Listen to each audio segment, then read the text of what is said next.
अध्यक्ष महोदय, मैं सदन को यह भी जानकारी देना चाहता हूं, उसके बाद जब प्रश्न पूछा गया हमारे सारे चीफ से, सीडीएस से, डिफेंस सेक्रेटरी से, क्या ऑपरेशन के लिए तैयार हैं, क्षण भर की देर नहीं लगाई, सबने बोला यस सर।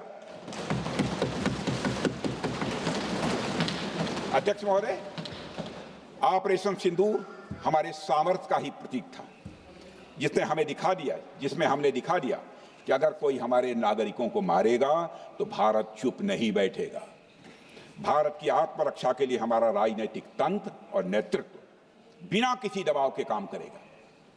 हमारी मिसाइल फिजिकल सीमाएं लांघेंगी अध्यक्ष महोदय, और हमारे वीर सैनिक दुश्मन की कमर तोड़ेंगे। अध्यक्ष महोदय, हम आतंकवाद को उसके हर रूप और स्वरूप में पूरी तरह समाप्त करने के लिए पूरी तरह से प्रतिबद्ध हैं। और इस संदर्भ में हमें एक महत्वपूर्ण बात समझनी होगी। Pakistan sponsored terrorism is not random madness, there is a method in this madness. यह एक सुनियोजित रणनीति है, यह एक फंडामेंटल रेज है। अध्यक्ष महोदय, प्रसिद्ध लेखक वीएस नायपाल ने सही कहा था, पाकिस्तान में होना एक ऐसी अल्टरनेट और कंट्रास्टिंग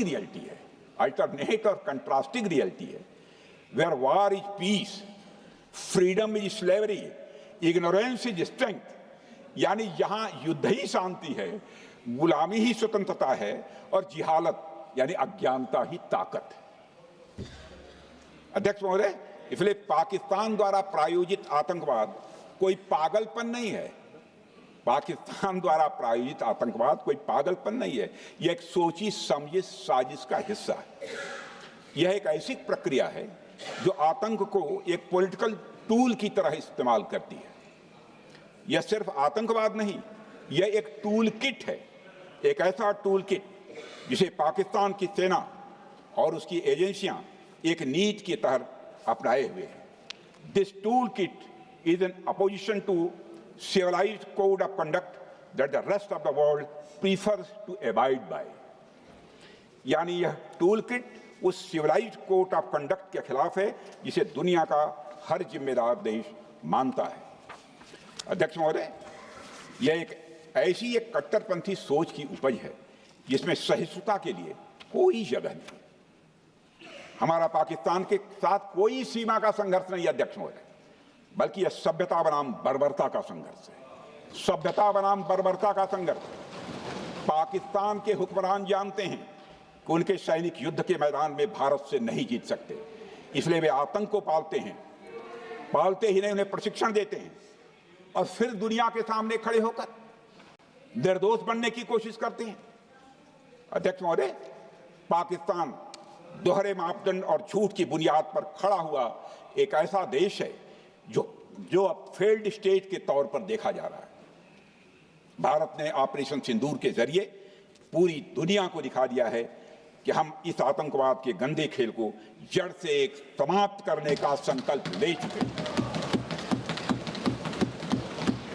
अध्यक्ष महोदय, जब अटल जी प्रधानमंत्री थे तब पाकिस्तान के साथ कंबोजिट डायलॉग के लिए भारत की शर्त थी कि पाकिस्तान अपनी जमीन का प्रयोग भारत के खिलाफ टेररिज्म फैलाने के लिए नहीं करेगा। एक कंपोजिट डायलॉग के लिए भारत की शर्त थी, जिसे पाकिस्तान ने भी मान लिया था उसमें। लेकिन दुर्भाग्य से 2009 में शर्म एल शेख में तत्कालीन सरकार ने एक बड़ी भूल की, जब कंपोजिट डायलॉग प्रोसेस से पाकिस्तान प्रायोजित आतंकवाद को डीलिंक कर दिया गया। यानी बातचीत जारी रखने के लिए पाकिस्तान द्वारा अपनी जमीन को आतंकवाद के लिए प्रयोग न करने की शर्त को ही डाइल्यूट कर दिया गया। मैं मानता हूं यह भारत की स्ट्रेटेजिक पोजीशनिंग को कमजोर करने वाला एक कदम था। अध्यक्ष महोदय, ऐसी ही एक और गंभीर चूक तत्कालीन सरकार ने 2006 में हवाना में भी हुई थी, जब पाकिस्तान को आतंकवाद का विक्टिम माना गया और एक ज्वाइंट एंटी टेरर मैकेनिज्म बनाने पर सहमति भी हुई थी। 2006 की बात कर रहा हूं। अध्यक्ष महोदय, यह सोचने वाली बात है कि जो देश आतंक को पैदा करता है, उसे पालता है, उस देश को ही आतंक से पीड़ित मान लेना कितना बड़ा स्ट्रेटेजिक ब्लंडर है। अध्यक्ष महोदय, आतंकवाद के खिलाफ हमारी लड़ाई अब केवल सीमा पर नहीं है, बल्कि वैचारिक मोर्चों पर भी लड़ी जा रही है। इसी उद्देश्य से प्रधानमंत्री जी कई हाई लेवल डेलीगेशंस का गठन भी उन्होंने किया था, जिसमें हमारे लगभग अधिकांश दलों के सम्मानित सदस्य उसमें शामिल थे।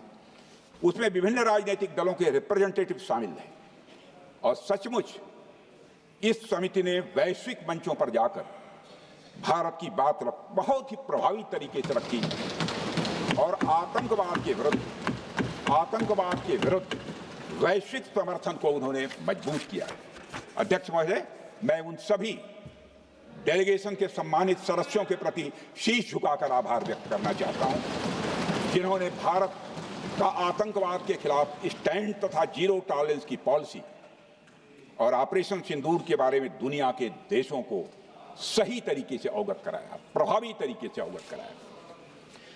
अध्यक्ष महोदय, ऑपरेशन सिंदूर को लेकर सर्वदलीय बैठक भी हुई।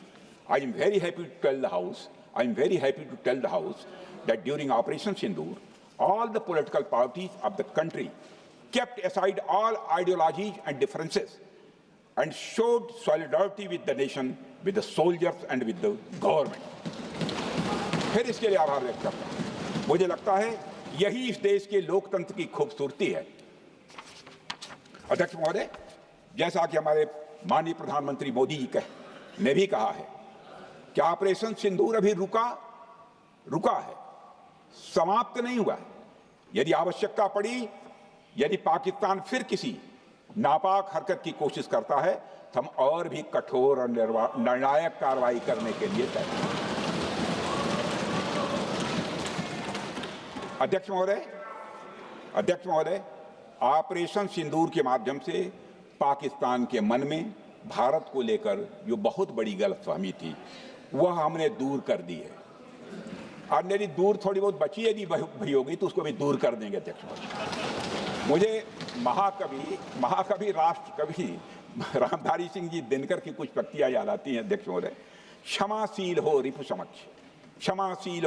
समक्ष, तुम हुए विनत जितना ही, दुष्ट कौरवों ने तुमको कायर समझा उतना ही। अध्यक्ष महोदय, भारत ने न केवल अपनी सैन्य क्षमता का प्रदर्शन किया, बल्कि अपनी राष्ट्रीय दृढ़ता, नैतिकता और राजनीतिक कुशलता का भी परिचय दिया है। भारत अब किसी भी आतंकी हमले का निर्णायक और स्पष्ट उत्तर देगा। अध्यक्ष महोदय, हमने एक नई लक्ष्मण रेखा खींच ली है। अब आतंकवाद को आश्रय और समर्थन देने वालों को कोई शरण नहीं मिलेगी। और अध्यक्ष महोदय, भारत किसी भी तरह के न्यूक्लियर ब्लैकमेलिंग या दबावों के आगे अब झुकने वाला नहीं है।